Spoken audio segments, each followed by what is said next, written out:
Because you didn't look round, you didn't know I was there. I told myself that I wouldn't go to you unless you looked round." He laughed at his own childishness. "But I didn't look round deliberately. I knew you were there. When you drove in, I recognized the carriage, so I went down to the beach. To get as far away from me as you could?" "Yes." He laughed again. "Well, you see, it's no use. My business in Boston was simply to find you. Come on, let's go to lunch." At the restaurant, they talked and were silent. The silences weren't embarrassing. They were just as natural as the conversation. She told him what she'd been doing in the 18 months since they'd last met. "I was so glad to come home to my friends and relatives in New York," she said.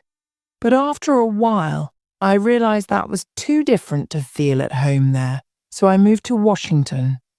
I'll probably stay in Washington. You meet a greater variety of people and opinions there. People in New York blindly follow tradition, and the tradition they follow is somebody else's. Do you think Christopher Columbus would have taken all that trouble to cross the Atlantic if he had known that people in America would make a bad copy of European society?" She smiled, but Newland felt irritated by her criticism of New York.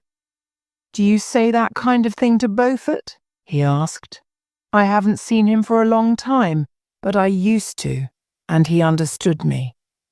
"You don't like us," cried Newland. "And you like Beaufort because he's European. You think we're boring. Why don't you go back to Europe?